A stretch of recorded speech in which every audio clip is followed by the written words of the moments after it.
ভগৱান শ্ৰীকৃষ্ণই মনক শান্ত আৰু স্থিৰ কৰিবলৈ দুটা সমাধান দিছে। যিকোনো কথা বুজিবলৈ প্ৰথমে মনটোক শান্ত কৰি ৰাখিব লাগে আৰু তাৰপিছত কামত মনোনিৱেশ কৰিব লাগে।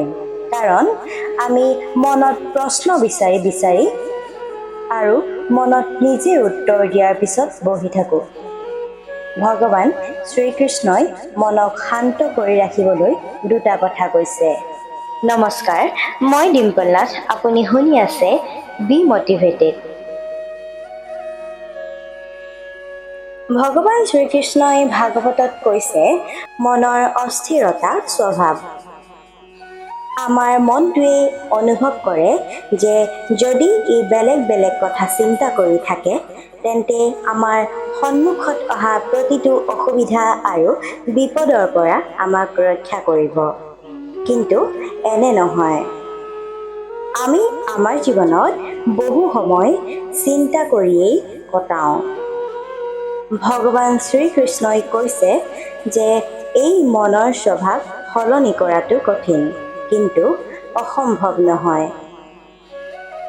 ঠিক আছে, এতিয়া এটা কথা কোৱা, কাউৰীটোক ক'ব পাৰিবানে যে কাউৰীয়ে শব্দ নকৰিব? নে বেং এটাক পানী দেখি ওখকৈ জঁপিয়াই নাযাবলৈ ক'ব পাৰি? আমাৰ মনটো একেধৰণৰ কিবা এটা ঘটে। জীৱনত যিয়েই নহওক, ভাল বা বেয়া, আমাৰ মনটোৱে সেইটোলৈ চিন্তা কৰিবলৈ আৰম্ভ কৰে। মই চিন্তা কৰা বিচলিত হোৱাটো বুজাইছোঁ। বেয়া কাম নহয়, আৰু মনটো বিপদৰ জুইকুৰাত উঠিবলৈ আৰম্ভ কৰে। কেতিয়াবা অনুভৱ কৰোঁ যে আমাৰ বহুতেই কেৱল অশান্তিৰ বাবে জীয়াই থাকে। সকলো সমস্যা, যন্ত্ৰণা প্ৰায় আমাৰ মনত সৃষ্টি কৰা কাহিনী। ভগৱান শ্ৰীকৃষ্ণই আমাৰ মনক শান্ত আৰু স্থিৰ কৰাৰ দুটা উপায় দিছে। প্ৰথমতে ধ্যান কৰা, দ্বিতীয়তে বিচ্ছিন্নতাৰ অনুভৱ শিকিবলৈ। এতিয়া ধ্যান শব্দটো শুনি আপোনালোকৰ বহুতেই ক'ব যে চকু মুদি উশাহ ল'ব নোৱাৰি। ইয়াতেই আমি সকলোৱে ভুল কৰোঁ। ধ্যান মানে কেৱল চকু মুদি বহি থকাই নহয়। ধ্যান মানে কোনো কামত সম্পূৰ্ণ মনোযোগ দিয়া আৰু এৰি নিদিয়া। যদি আপুনি ৰুটি বনাইছে, তেন্তে কেৱল সেই বস্তুটোত মনোনিৱেশ কৰক। যদি আপুনি ছবি এখন চাই আছে, তেন্তে ছবিখনৰ ওপৰত সম্পূৰ্ণ মনোনিৱেশ কৰক। ছবি চাই কিমান সময় নষ্ট কৰি আছে বুলি নাভাবিব।